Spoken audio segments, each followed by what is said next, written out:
So me and Evan have been doing the keto diet since the start of January, which, if you don't know what it is, it's basically you eat no carbohydrates, no sugars, no alcohol. And I think you can have vodka tonic, but we're like off the booze anyway. And it kind of adapts your body to using fat as its main energy source, whereas most of the time your body's using carbohydrates. As a disclaimer, I'm not saying carbs are bad. I'm not saying that, you know, carbs are something you should avoid. It's just something that I'm trying. I've always kind of eaten quite a high fat diet, and found that I prefer to fill up on like protein and fat than carbohydrates. So I just thought we'd try it, and it's a good way to kind of like get off sugar and stuff as well. And so far it's really easy, I have to say, like, so simple. I feel great. I definitely think I'm like not holding as much water as I used to, because carbohydrates would usually make you kind of retain a little bit more water. Yeah, it's super simple. Now, breakfast is easy, dinner is easy. Lunch, I'm never a great one for lunch. Do you know that? Like, I always prefer to do a little bit of intermittent fasting vibe and push my breakfast out as far as possible, because oftentimes I don't, because I work for myself, I don't really feel I need a breakfast, so I can usually push it out till around midday. So I kind of tend to have a brunch. And I'm making my brunch now. I'm going to eat that before I go to the gym. Usually if I train before 12, I won't eat. I'll do it fasted. After 12, we eaten, because I'm fucking hungry. I'm starving, to be honest.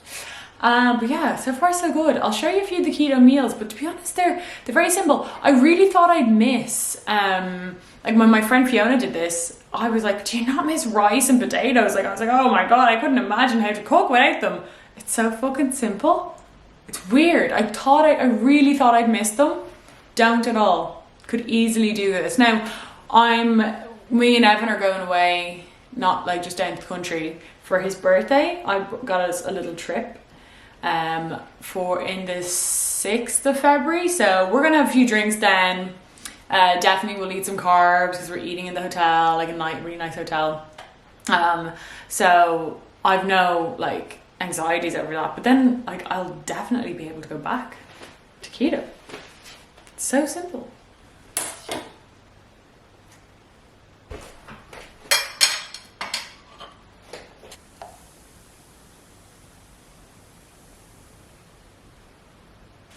Today's Thursday, actually starting the vlog quite late this week. For no other reason than I had so much fucking to do. Okay, so story time. That's probably not interesting to many people, but I'll keep it as snappy as possible.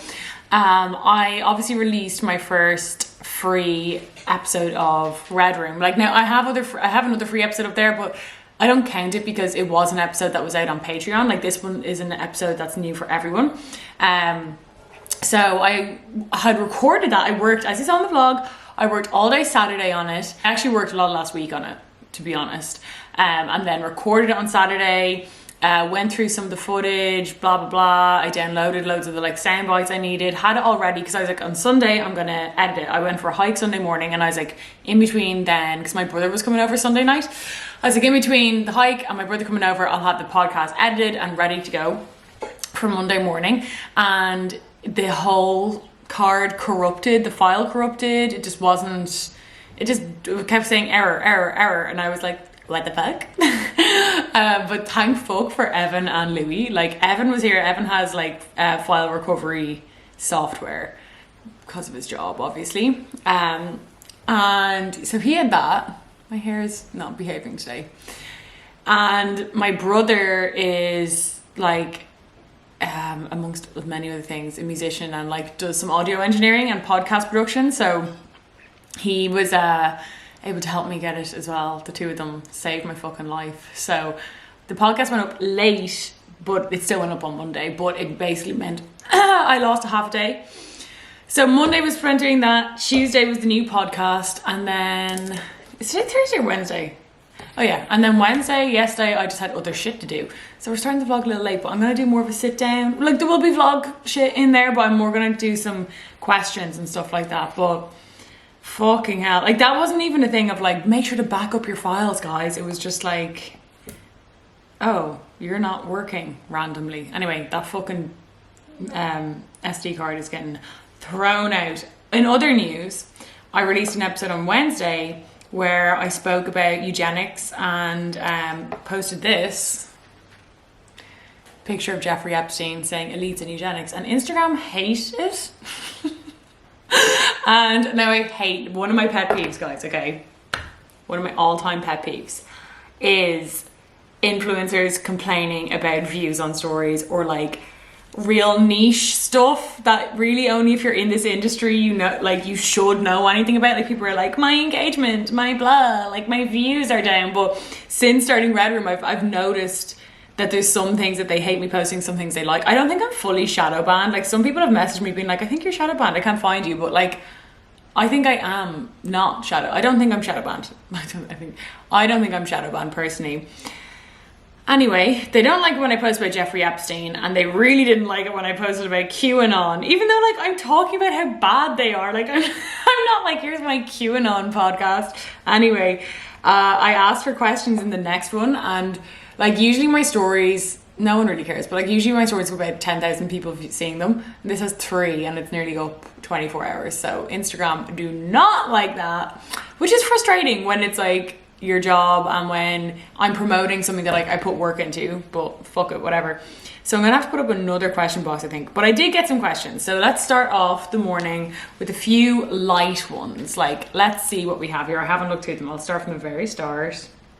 How are you doing? You seem so much happier or content in your last vlog compared to other vlogs. I'm doing great. I'm doing fine. Yeah. Like, I think since the summer, I've progressively started to feel better.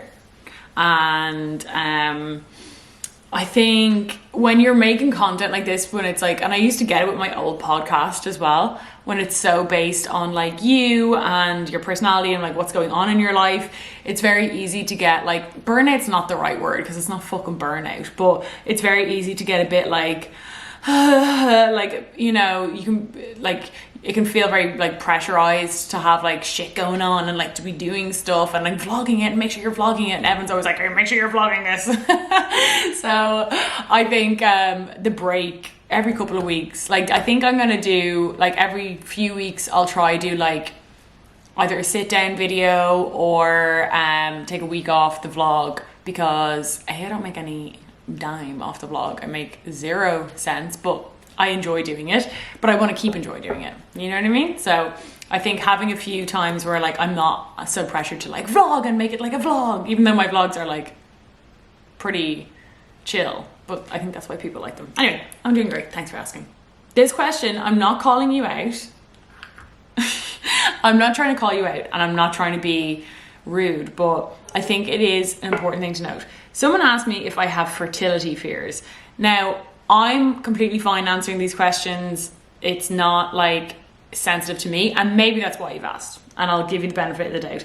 But I would say, guys, if people put up Q&As asking questions about like babies, do you have fertility fears, when do you want children, you don't know, and I'm not projecting like this on myself, this is not what I'm going through, but I just have known people going through this. You don't know like where someone is with that. Like, you don't know if it's like a like point of tension in their relationship, that you don't know if someone could have recently miscarried, someone could have recently, you know, maybe terminated an unwanted pregnancy, someone could have been struggling with this for years, or like for, I don't know. I just think try and not ask those questions. Maybe you only asked it because it's me and you know that I'll be fine with it, and that's grand, but like you don't really know I'll be fine with it because you don't know what's going on in my personal life really that much, especially in terms of that. But do I have fertility fears? The question itself, I think every woman has fertility fears. I think it's I read it somewhere actually that it's a really common thing for like women to think that they're infertile or be like, I'm going to be the one who can. And I think that's just like a coping mechanism. I think it's normal to have fertility fears, but I just try not to scare myself. I think when it comes to children, like I would like children, but I always try not put like, make that like pressure for me. Like it's kind of one of those things, like if it happens, it happens. I was the same with marriage. obviously not married yet, but you know, I think not making it the be all and end all, though I can understand how it can be like that. I understand how, like, if you've been trying and you can't, it's very stressful. But I don't have fears, but, you know, always skeptical. Second, well, the most common question that I get now when I run up fucking Q&A boxes, even though I always, like, I'm not planning a wedding yet, guys. I get so many, like, how are your wedding plans going? I've never said I have wedding plans. I don't have wedding plans. Me and Evan are possibly, like, hoping to get a house this year, and that's, like, priority number one. So we'll see how that goes, and then wedding will probably follow. Again, the reason why we're not, like, focusing on a wedding is because we kind of wanted to get married away, but now with fucking the way everything is, I don't know if there's any point. I would just hate to have something booked away and then have to cancel it, because you're obviously not, like, only relying on, like, Ireland with COVID. It's, like, other countries, and I mean, we've seen so many countries, especially at Christmas, like Austria and stuff. Was it Austria that closed its borders? So it's kind of like, imagine that. Like, that would be so shit. So we have to kind of go back in the drawing board. And also this year is, like, we'll probably try and book something this year, I'd say. Like, I'd like to have something booked, like, not saying that I'm going to get married this year, maybe next year, but I would like to have something booked, just because you do have to be thinking, like, a year out. But we're kind of, it's still between, it's like, do we do it in Ireland?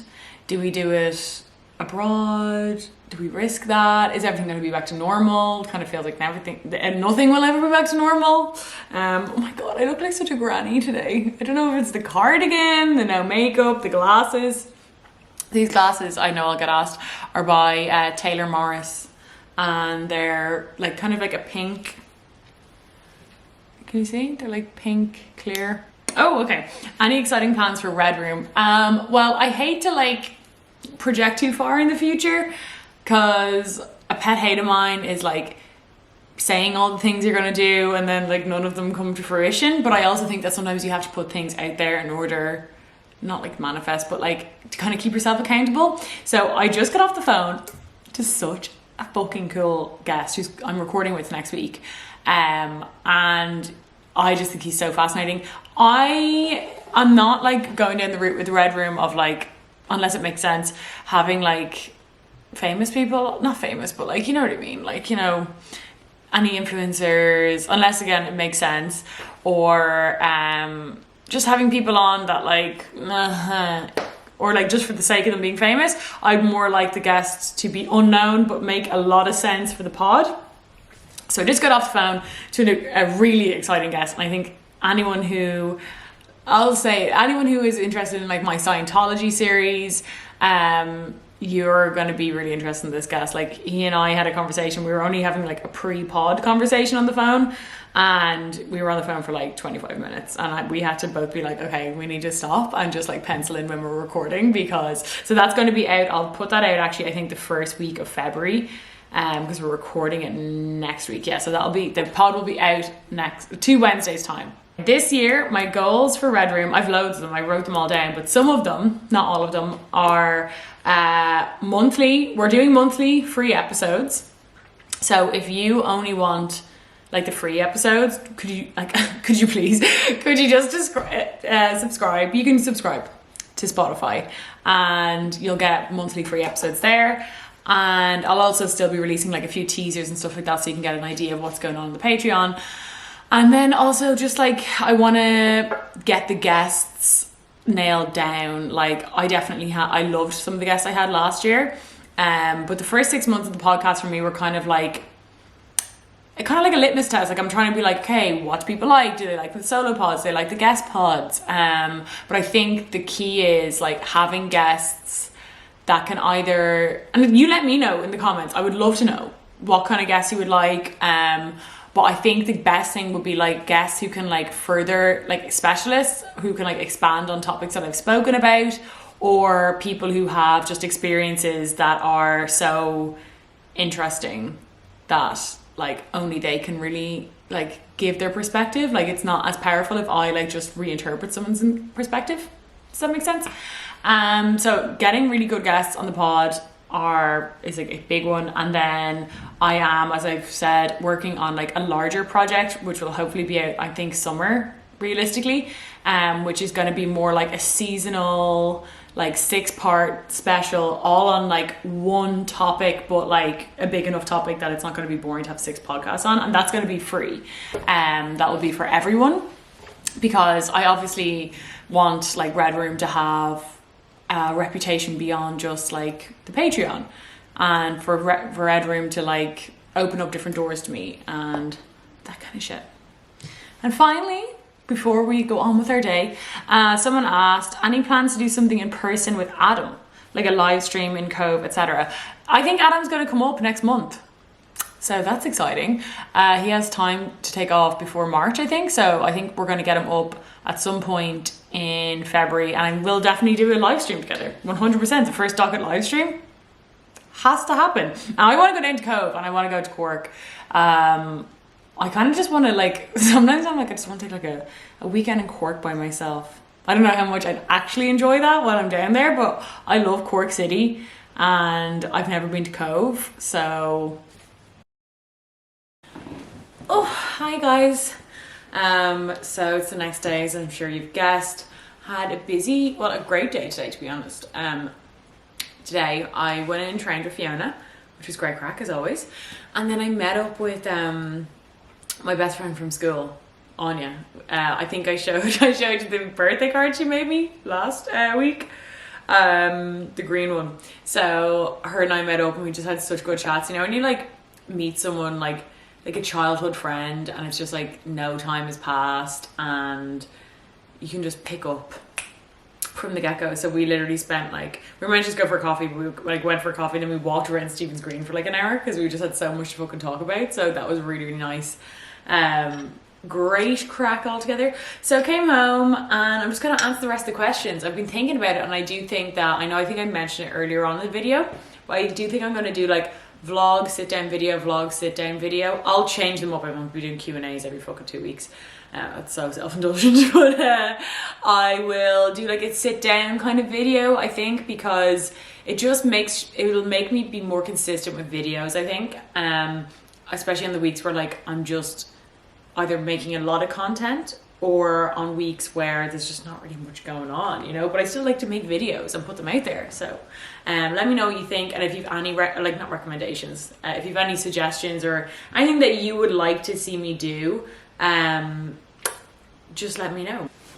A good few questions on this. Are you still going to therapy? Would you recommend it? Did it take long to feel it was helping? So I want to put a disclaimer right there before anyone slides in my DMs. I will not be recommending my therapist to anyone online. A, because it's weird, like, for me to be like sending subscribers to my therapist, but B, because it's just not really done, I guess, in it's not really something like you do word by mouth. So that's just that. But how I went about finding a therapist was, I thought to myself, and this might seem weird to some people, but this was just how I narrowed it down. I was like, do I want a male or a female? Because I do think that men and women have like different ways that they communicate. And different doesn't mean bad, it just means different.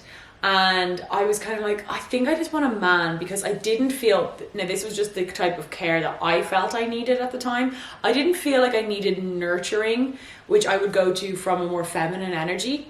Because I was getting a lot of nurturement from like, at the time, like from my family and from like Evan and friends and stuff like that. So I felt like nurtured, so to speak. What I wanted was very like,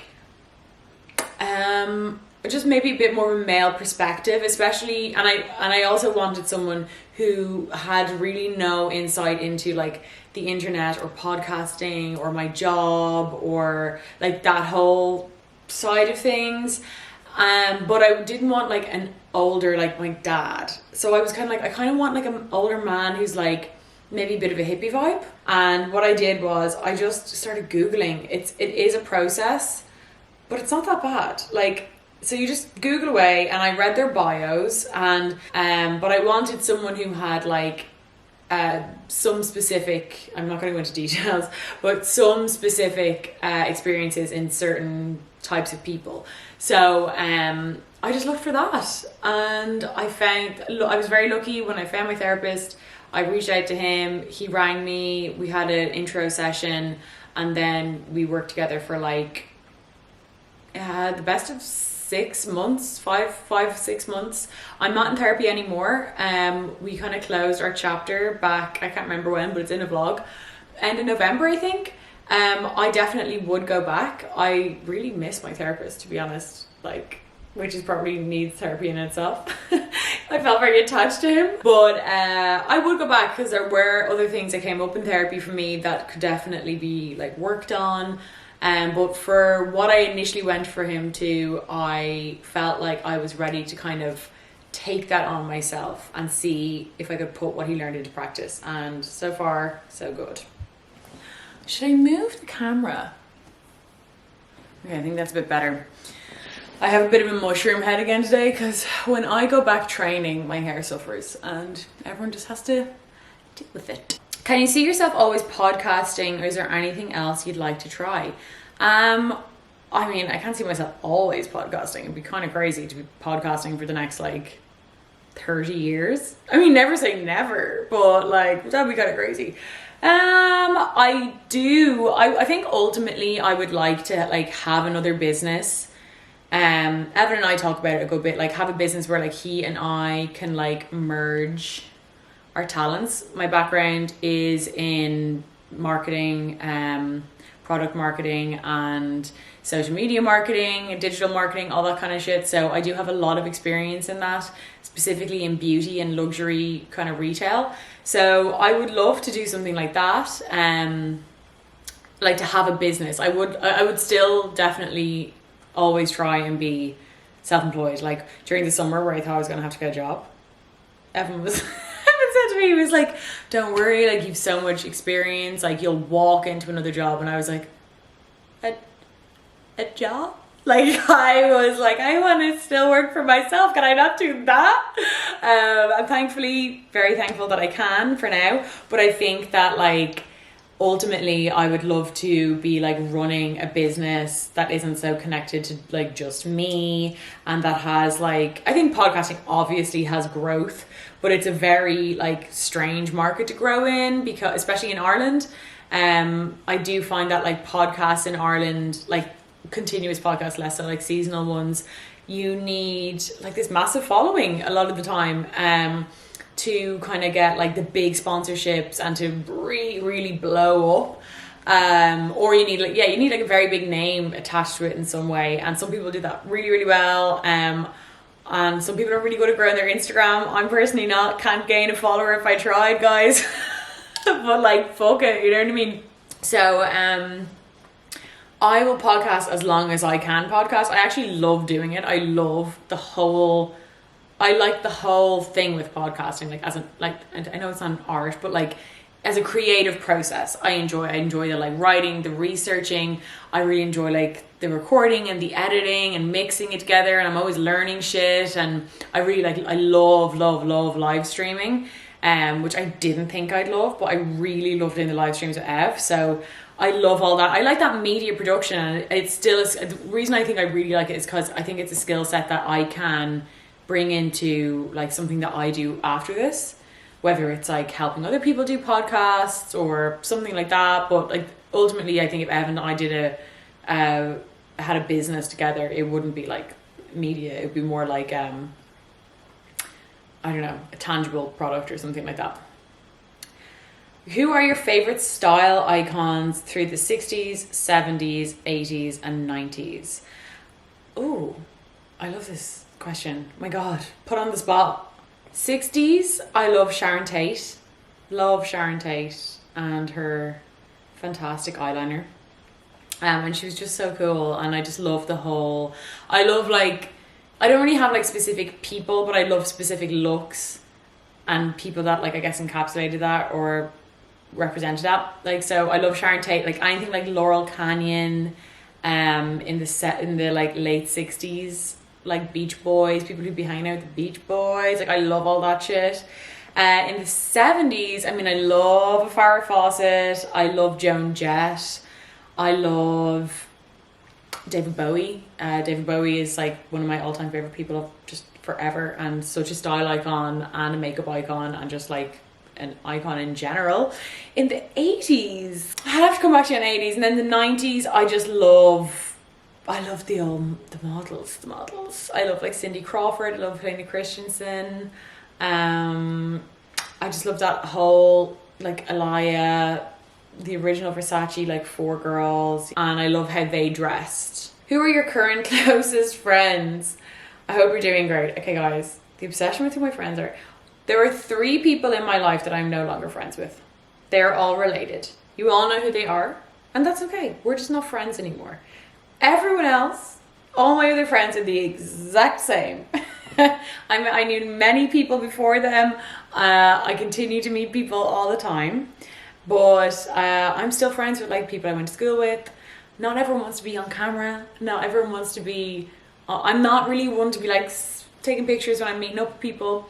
But I think the friend who I'd see the most at the moment is probably my friend Fiona, because we trained a lot together, and her husband Dave come over to our house for dinner all the time, and we go over to their house, and it's great. Thoughts on the Denver airport conspiracy? Love it. Did a whole podcast about it. I will let you know. But I love that conspiracy. It's such a strange one, but like I think the first time I heard about it, I was like, what? Like, this sounds boring. It's about an airport, but it's so weird. And like, I love my favorite kind of conspiracies are like some sort of evil hiding in plain sight. What have you been cooking recently? So I'll actually, at the end of the vlog, I'll show you what I made for dinner. But Evan and I are doing the keto diet. I told you at the start of this video. We're doing the keto diet at the moment, which is basically like a way of getting your body to be fat adaptive. So you burn fat rather than carbohydrates. How you do that is like you don't eat any carbohydrates basically. But it's a really easy kind of diet, I guess, because you just eat protein and high fats. I like eating like that anyway, so it's not really a huge change for me. It's just like no potatoes and rice, but we eat lots of cauliflower rice now. And salads, and like we still eat so much vegetables, but so that's kind of what I've been cooking. I've been cooking keto, and I was thinking next week, let me know if you'd be into this, I could do like a foodie kind of vlog where I'd show all the keto stuff that Evan and I are eating, and more vlog stuff, but like it would be a focus on the food. What do you ask? Oh, I got a few ones like this actually. What do you ask for in the hairdressers for your fringe? I feel like mine is really straight. So I ask for like a shaggy kind of cut. I showed a picture when I got it first to Matthew of like Brigitte Bardot. So that I always ask for like a feathery, shaggy kind of fringe, and I like it so that like, see, like when I do this with my hair, and this is how it grows out, like well, a bit mushroomy, but like it'll grow out as bangs. I just ask for it to be feathered and kind of blended, and it just means that like you're not too, you know, it can look messy and it's grand basically. Did you find it hard to rebuild your brand? Ooh, it was more intimidating. It was very intimidating. I've spoken about it before, because I was so known as being in like a duo. It was very weird to be like, oh God, like now when I put myself out there, like, you know, it's just all on you, which is always kind of scarier. So that was scary. But I didn't really feel like I had to rebuild my personal brand. Like, I feel like anyone who liked me, and anyone whose mind was changed because of anything that went on during the summer, then good riddance. Like, if you don't, I mean, like, and look, no one knows me unless you actually know me, but like, if you don't know me by now, by like all of the hours of content I put out there, then maybe you just didn't like me that much anyway, and that's okay. You don't have to like me. But I didn't feel like I had to rebuild it. I did find it intimidating to go in and be like, oh my God, you know, starting from scratch, that's scary. And there's always that kind of feeling of like, oh God, and if it's like pathetic in comparison to my old one. And the hardest thing and the most frustrating thing is like, I think, but I understand it, I will always be compared to the person I was on my old podcast, the content I used to make, and yeah, that will just always follow me, and that's just the nature of the beast, really. But like, again, I don't really judge anyone for like, because I think it's normal. I think it's natural that like I did that podcast for 4 years, so like of course you're going to be like, whoa, the new one's so different, and why isn't she doing it like this anymore, and why isn't she talking about these things anymore? I totally get it, like, don't get me wrong. Advice on moving abroad. Got loads of questions about New York. For the first time, your experience finding jobs, etc. My experience was great. I could probably do a whole New York video if I'm honest, so I'll keep this short and sweet. Finding jobs was hard because I think in Dublin anyway, I was so used to like applying for 3 jobs and getting like 3 callbacks and like having a choice. But in New York, it was like, oh, I've sent out 500 resumes and no one has replied to them. So that was hard. That was like a good slice of humble pie, I think. It was like, okay, you have to work harder over here, which is grand as well. But I think you just have to expect delays, expect everything to take a bit longer than usual, have enough money. Like, that's the biggest one. Like, I had enough money, I saved for a whole year working in retail. So have enough money to tide you over for, I'd say, at least 3 months. Honestly, I think it took me 3 months to get a fucking job. And finding friends, I mean, Instagram now, so much easier. We had Instagram back then, but like Instagram was very different in 2013, I feel. But I was lucky enough to have met Devin, one of my all-time best friends and long-time friend now. I met him in 2012 through a mutual friend who he was seeing randomly because he's like from New York. And I knew I was moving over, so I just made sure to kind of like reach out to people that I knew who were in New York, and I just had a thing in my head where I was like, I don't want to hang around with only Irish people when I'm here, because a lot of people did that. And not judging, I just was like, what's the point of me going to New York and just hanging out with people I went to college with? You know what I mean? Are you learning anything new about Evan while wedding planning? Oh yes, I have learned that Evan is a fucking bridezilla. Okay, he's gonna kill me for saying this, but the man is so picky, and I get it, right? Obviously, I'm sure as a photographer, when he started out, he used to do weddings. He's been to all of them. He's been to every wedding in every venue. He's also just been to more weddings in general than I have. So I could be like, oh my God, this venue's nice. And he's like, I've been to a wedding there. It's this, it's that, it's blah. So he's way pickier than me. Like, I'm like, I'd get married like in my mum and dad's back garden. Genuinely would have a full-on wedding ceremony, everything there. But Evan's like, nah. And I get it. And that's where Evan and I are very different as people. And it's really why he helps me. He really helps me higher my standards. And I think I have pretty good standards. I have quite fucking expensive taste in some shit, and like some of my standards would be quite high for other things. But he has like overall definitely highered my standards and my expectations for like not just myself but my work, or like just little things. He's very good at being like, you know, why should we settle, basically. And I really appreciate that in him, because I'd be getting married in my mum and dad's shed. But to be honest, neither of us want like a big hullabaloo. Can you talk about Invisalign, the process, if it's annoying, how often you get checkups? Okay, I'm going to run through this real quick. Invisalign. I got Invisalign Lite. That will depend on how bad your teeth are, and only an orthodontist can tell you that. That cost me $3,000. Did not have to pay up front, paid in installments, like over a period of time. And I could kind of choose the installments. I just kept doing like 500 quid, I think, every time. If it's annoying, no. You literally get used to it in about 2-3 weeks. It's fucking grand. How often you get checkups? I think at first you get checkups every 6 weeks, 8 weeks, which is really good because they're making sure your teeth are moving. It can be a bit of a pain in the balls going to the ortho every 6 weeks, but like whatever. Now I'm getting 8 weeks done now just to fix some teeth that have moved. And I would really recommend Invisalign. Invisalign are not the same as like clear braces where they send you out the kit at home. You do not get an orthodontist with that. People's teeth have fallen out with that. Apparently that shit's okay if you have had braces as a teenager, because it's just cosmetic. But like if you have any, I think just go to Invisalign. Invisalign's the only one that is done by orthodontists.